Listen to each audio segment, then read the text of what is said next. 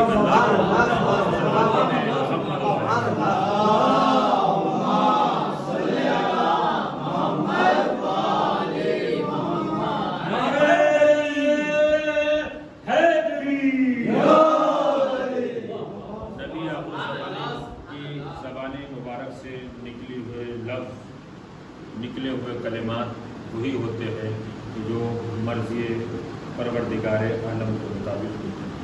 ہم اسے حدیث مانتے ہیں، وہ حدیث ہوتی ہے، لیکن اللہ کی مرضی کے بغیر نبی اپنی حیات طیبہ میں نہ کچھ کہتے ہیں نہ کچھ کرتے ہیں۔ جو نبی کہتے ہیں وہ اللہ کی مرضی کے مطابق، جو نبی کہتے ہیں وہ اللہ کی مرضی کے مطابق، جو نبی کرتے ہیں وہ اللہ کی مرضی کے مطابق کرتے ہیں۔ تو یہ حدیثیں نبی نے جو بیان فرمائی، یہ وہی حدیثیں ہیں کہ جو نبی نے اپنی زبان سے کہا ہے، جو زبان نبوت پر وحی الہی کے پہرے بیٹھے ہوئے ہیں۔ سورہ نجم 27واں پارہ ارشاد ہوتا ہے، بسم اللہ الرحمن الرحیم، والنجم اذا ہوا ما ضل صاحبکم وما غوا وما ینطق عن الہوا ان ہوا الا واحی یوحی۔ نفی کی ہے اس میں کہ وما ینطق عن الہوا، میرا رسول، میرا نبی، میرا پیغمبر کلام نہیں کرتا ہے۔ یہ قرآن کی آیت ہے، اور جب اللہ بیان کرے گا تو نہ اس پر شک ہو سکتا ہے، نہ اس میں شبہ ہو سکتا ہے، نہ اس کے اوپر کوئی نقطہ لگا سکتا ہے، نہ اس میں کوئی کمی واقع ہو سکتی ہے۔ وما ینطق عن الہوا، میرا رسول کلام نہیں کرتا ہے۔ تو لوگ سوال کریں گے، اگر اتنی جملے کسی کے سامنے بیان کر دیے جائیں کہ جب رسول بولتا نہیں، قوت گویائی نہیں، قوت نطق نہیں ہے، اس کے پاس بولنے کی صلاحیت نہیں ہے، اس کی زبان نہیں چلتی ہے، تو ایک کم فہم بھی یہ کہے گا کیا نبی معذاللہ گونگے تھے، بولنا نہیں آتا تھا؟ تو اللہ نے اس جملے کے بعد دوسرے جملے میں بتایا ہے کہ نبی کیوں نہیں بولتا ہے۔ وما ینطق عن الہوا، میرا رسول، میرا نبی اپنی خواہش سے کلام نہیں کرتا ہے۔ وما ینطق عن الہوا ان ہوا الا واحی یوحی، وہ بے شک وہی کہتا ہے جو میری وہی ہوتی ہے۔ اب اعلان رسالت سے پہلے یا اعلان رسالت اس کا کوئی ذکر نہیں ہے، نہ تفسیر میں ہے کہ اعلان رسالت سے پہلے کی گارنٹی ہے یا اعلان رسالت کے بعد کی گارنٹی ہے، مگر اتنا ضرور ہے کہ اب جو بھی نبی کہیں گے وہ وحی الہی کے مطابق کہیں گے۔ اگر نبی کسی کو کہیں کہ میرے قریب آ جاؤ تو وحی الہی کے مطابق، نبی کسی کو ہٹا رہے ہیں تو وحی الہی کے مطابق۔ صلوات پڑھ دیں محمد و آل محمد۔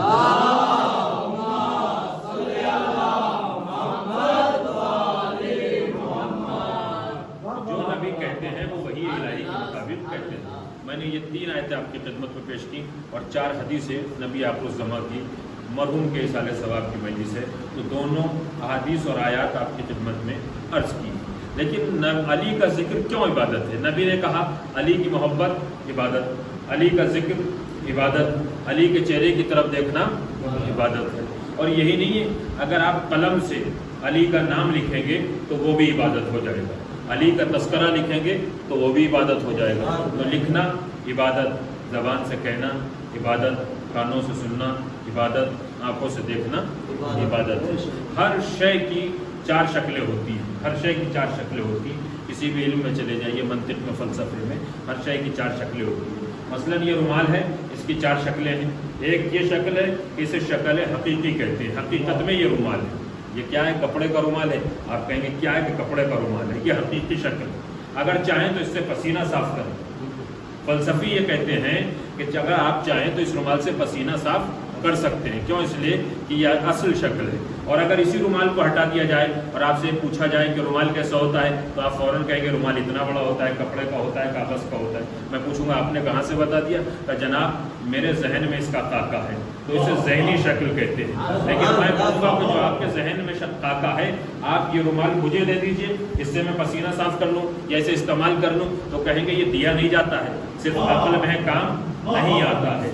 میں نے کہا یہ دے دیجئے تو نہیں دیا جائے گا, نہ کام آئے گا نہ دیا جاتا ہے. اسے کہتے ہیں ذہنی شکل. میں نے پوچھا کہ جناب رومال کیسا ہوتا ہے؟ میں نے کہا صاحب رومال ایسا ہوتا ہے. میں نے کہا یہ کیا ہے؟ کہ زبان سے کہا. اسے کہتے ہیں ملفوظی شکل. ملفوظی شکل یعنی زبان سے کہا ملفوظی, اصل میں دیکھا حقیقی, ذہن میں سوچا ذہنی. یا تو ذہنی شکل ہوتی ہے کسی چیز کی, یا زبان سے کہہ دو تو زبانی شکل ہوتی ہے. لیکن اس رومال کو اگر رومال رومال کہیں گے تو پسینہ صاف نہیں ہوگا. ذہن میں تصور کریں گے تو پسینہ صاف نہیں ہوگا. اصل رومال اگر آپ کے ہاتھ میں آ جائے گا تو اس سے پسینہ صاف ہو جائے گا, وہ کام دے گا. اور ایک شکل ہے مکتوبی. آپ نے ایک پرچی لی, اس پہ لکھ کے دے دیا بچے کو کہ جائیے رومال لے کے آ جائیے, دوا لے کے آ جائیے. وہ گیا اور اس نے وہاں سے رومال خریدا, تو رومال ہے لیکن پرچی پہ لکھا ہوا تو رومال ہے. اسے مکتوبی کہتے ہیں. نہ وہ کام دے گا نہ اس سے فائدہ ہو سکتا ہے, لیکن اصل رومال فائدہ دے گا. یعنی ہر شے کی چار شکلیں ہوتی ہیں. ایک تحریر یعنی مکتوبی, آپ قلم سے لکھ دیجیے. ایک ہوتا ہے ذہنی کہ ذہن میں تصور کر لیجیے. ایک ہوتا ہے زبانی کہ زبان سے کہتے رہیے. لیکن زبانی رومال کوئی فائدہ نہیں دے گا. زبانی شکل, ذہنی شکل کوئی فائدہ نہیں دے گی. تحریری شکل کوئی فائدہ نہیں دے گی جب تک حقیقی شکل کا رومال تمہارے پاس نہیں آ جائے گا. بس یہی فرق ہے علی ابن ابی طالب میں اور دنیا کی اشیاء میں, کہ دنیا کی 3 شکلیں بیکار ہوتی ہیں, چوتھی شکل صحیح ہوتی ہے. لیکن علی ابن ابی طالب, اگر علی ابن ابی طالب اس ذات گرامی کا نام ہے, کیا اگر آپ علی کے بارے میں ذہن میں سوچیں گے تو عبادت بن جائے گا. علی کے بارے میں ذہن میں سوچیں گے تو عبادت بن جائے گا. اور اگر علی کا ذکر قلم بند کریں گے تو عبادت بن جائے گا. اور اگر زبان سے ذکر علی کریں گے تو عبادت بن جائے گا. اور خوشا نصیب ہے کہ جس کے سامنے علی کا چہرہ آ جائے, وہ آنکھوں سے دیکھے گا تو عبادت بن جائے گا. صلوات پڑھتے ہیں محمد و آل محمد پر.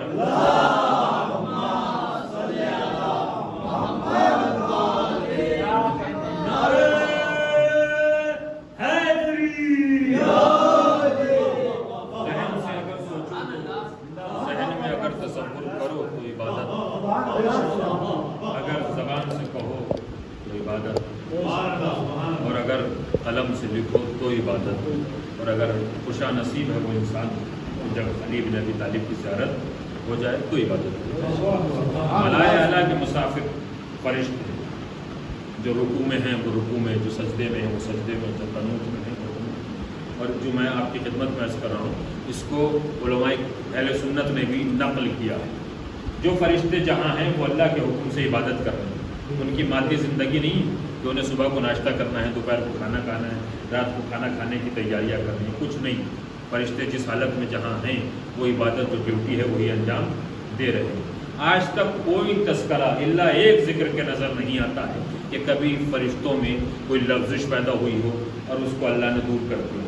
بس ایک ہی فرشتہ تھا فطرس, اس نے مرضی پروردگار کو سمجھنے میں جلدی کی تو اس نے اس کو بارگاہ سے نکال دیا, معتوب الہی ہو گیا. 700 سال تک وہ ایک جگہ کے اوپر پڑا رہا, اس کی امامت لے لی. اس نے اللہ کی مرضی کو سوچنے سمجھنے کے لیے جلدی کی تھی تو اللہ نے اس کا منصب لے لیا, اس کی امامت لے لی. وہ فرشتہ تھا. کیوں؟ اس لیے کہ فرشتے کی جو ڈیوٹی ہے, جو کام ہے, فرشتہ وہی رہتا ہے.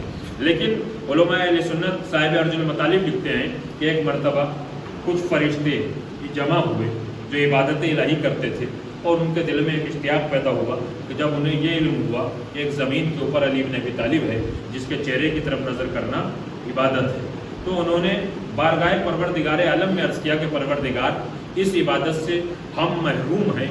وہ علی جو زمین کے اوپر ہے, زمین والے اسے دیکھ کر عبادت حاصل کرتے ہیں, ہم عبادت نہیں کرتے. جب انہوں نے اپنی جستجو, اپنی خواہش, اپنی تمنا, اپنی آرزو بارگاہ رب العزت میں رکھی تو پروردگار عالم نے نور کا ایک ممبر عالم نور میں نورانی طریقے سے تیار کرایا. اور جب وہ ممبر تیار ہو گیا تو علی کی شبیہ اس ممبر کے اوپر قائم کی, اور فرشتوں سے کہا کہ دیکھو زمین پر اگر علی ہے تو ہم نے علی کی شبیہ نورانی شکل میں یہاں پہ رکھ دی ہے, تم علی کے چہرے کو دیکھو اور اس سے عبادت حاصل. جب نبی معراج کو گئے اور مسافتیں طے کر رہے تھے کہ اس منزل پر پہنچے کہ جہاں نورانی ماحول تھا، نورانی مقام تھا، اس مقام کے اوپر نورانی ممبر تھا، اس نورانی ممبر کے اوپر علی بن ابی طالب تھے. جب بیٹھے ہوئے تھے تو نبی نے فوراً جبرائیل سے پوچھا، جبرائیل کیا علی مجھ سے پہلے آ گئے؟ کیا علی مجھ سے پہلے یہاں آ گئے؟ یہ علی ہے کہ نہیں؟ سنیے، جب فرشتوں نے اللہ کی بارگاہ میں دعا کی کہ پروردگار ہمیں بھی ایک ایسے علی کی ضرورت ہے کہ جس کے چہرے کی طرف ہم دیکھیں تو عبادت بن جائے، تو اللہ نے علی کی شبیہ، علی کی شکل کو ممبر نور کے اوپر بنا کے رکھ دیا ہے. نبی نے کہا ماشاءاللہ، واہ واہ، سبحان اللہ. تو یہ علی ابن ابی طالب کی ذات گرامی ہے کہ اگر فرشتے بارگاہ رب العزت میں اپنی خواہش کو گزار دیں تو اللہ علی کی شبیہ بنا کے عرش کے اوپر قائم کر دیتا ہے. تو لوگ ہم سے پوچھتے ہیں کہ تم حسین کی شبیہ کیوں اٹھاتے ہو، علی کے روزے کی شبیہ کیوں بناتے ہو، حسین کے روزے کی شبیہ کیوں بناتے ہو؟ شبیہ بنانا سنت الہی ہے، سنت انبیاء نہیں ہے. ہم اللہ کی سنت کے اوپر چل کے حسین کے روزے کی بھی شبیہ بناتے ہیں، علی ابن ابی طالب کے روزے کی بھی. صلوات پڑھتے ہیں محمد و آل محمد.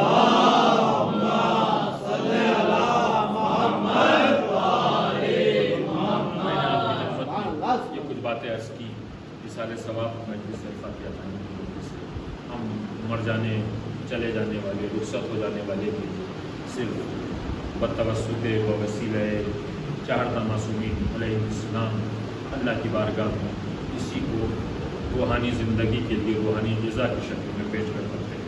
دوسرا کسی کے پاس کوئی ذریعہ نہیں ہے کہ کسی مرنے والے کے لیے اِسال ثواب کر سکے. پورا شو زمانہ ہے، اموات کا سلسلہ جاری ہے. اللہ کے ہی ہاتھ میں حفظ و امان ہے، وہ پوری کائنات کو اپنے حفظ و امان میں رکھے. لیکن عزیزان گرامی، جب جب اسلام کے اوپر وقت پڑا، اللہ نے اپنے نبی، پیغمبر، اماموں کو اس کی حفاظت کے لیے معین کیا تھا، مقرر کیا تھا، وہی مدد کرتے ہیں. اور یہی وجہ تھی کہ جب عالم ارواح میں تمام روحیں موجود تھیں، عاطف غیبی کی آواز بلند ہوئی، اے میرے پیغمبر، میرے انبیاء، میرے نبیوں، میرے رسولوں، میرے اماموں، یہ بتاؤ کہ واقعہ کربلا کو کون انجام دے گا؟ کوئی ہے کہ جو کربلا کے واقعے کو انجام دے؟ تو وہاں تمام روحیں عالم ارواح میں موجود تھی. آواز کسی کی بلند نہ ہوئی، کسی نے عاطف غیبی کی آواز میں لبیک نہ کہا، کسی نے اس واقعے کو انجام دینے کے لیے سربلندی نہ دکھائی، کسی نے اس کی آواز کے اوپر ہاں نہ بھری.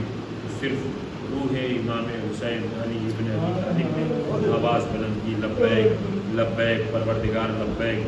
اگر تیرے اس واقعے کو، تیرے مذہب کو، تیرے منشور کو، تیرے نظریے کو، تیرے جاتے کو بچانے کے لیے کوئی نہیں ہے، میں تیرے دین کو بچاؤں گا، میں تیری شریعت کو بچاؤں گا، میں تیرے اسلام کو بچاؤں گا، میں تیرے قانون کو بچاؤں گا. تو عالم ارواح میں روح امام حسین نے عاطف غیبی کی آواز کے اوپر لبیک کی صدا بلند کی تھی، جو امام حسین نے 61 ہجری 10 محرم کربلا کے میدان میں اس کے اوپر لبیک کہہ کے اس کو انجام دیا.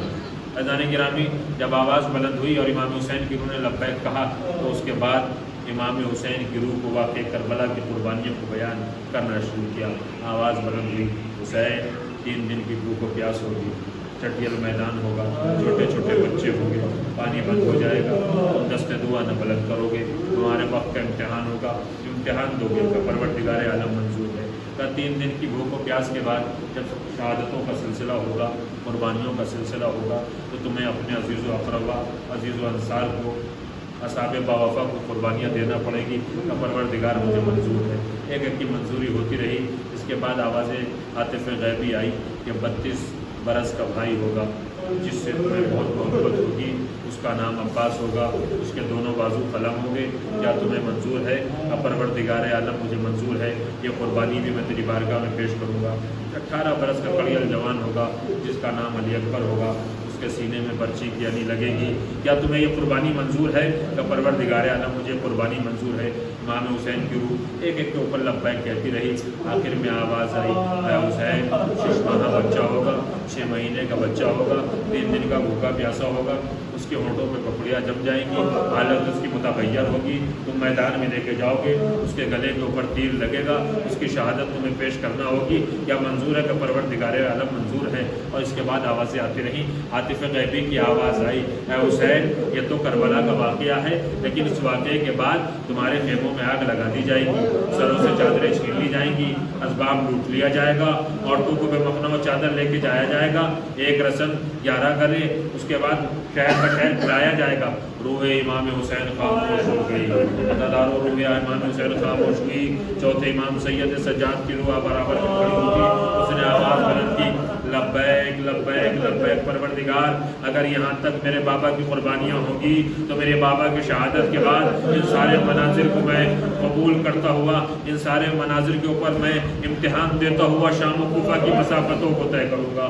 اللہ اکبر, شام و کوفہ کی مسافتیں کیسی مسافتیں ہیں عزاداران سید الشہداء, ان کے اوپر برداشت کرنا عام بات نہیں ہے, اس لیے کہ کربلا کے بعد شام و کوفہ کی مسافتیں بڑی عجیب ہیں. ایک ذاکر گزرے ہیں جن کا نام علامہ شیخ المہدی ہے, وہ کربلا معلمہ میں شہادت امام حسین علیہ السلام بیان کیا کرتے تھے. ایک دن انہوں نے جناب زینب کی اسیری پڑھی, پڑھنے کے بعد جا کے سو گئے. آپ نے دیکھا کہ سیدہ فاطمہ زہرا تشریف لائی ہیں, رو رہی ہیں, ماتم کر رہی ہیں. علامہ شیخ المہدی لکھتے ہیں کہ جب میں نے دیکھا کہ بی بی گریہ کر رہی تھی تو میں نے پوچھا کہ شہزادی آپ پر ہمارا سلام ہو, کیا آپ اس سے کوئی غلطی ہو گئی؟ کہنے علامہ شیخ المہدی اس سے کوئی غلطی نہیں ہوئی ہے, لیکن جب سے تو نے زینب و ام کلثوم کی اسیری پڑھی ہے میرا 12واں امام بے ہوش ہے, اس کو ہوش نہیں آ رہا ہے.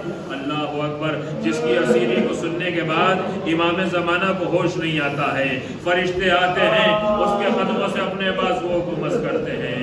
تو نے زینب کی اسیری کو بیان کیا ہے, ہمارا سلام سیدہ زینب جس نے شام و کوفہ کی مسافت کو حالت رکوع میں طے کیا. انا للہ رضن بقضاء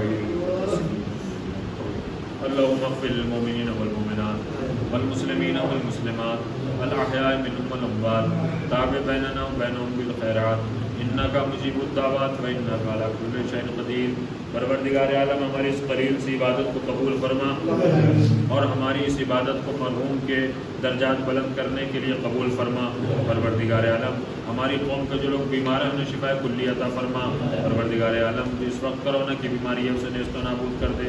مولانا اعجاز حسین صاحب کی جو طبیعت خراب ہے اسے شفا کلی عطا فرما. امام زمانہ کے ظہور میں تعجیل فرما. ایک مرتبہ سورہ ہم 3 مرتبہ سورہ اخلاص کی تلاوت فرما کر مرحوم سید عشرت حسین ابن سید قلت حسین کی روح کے لیے ایصال ثواب فرمائیں.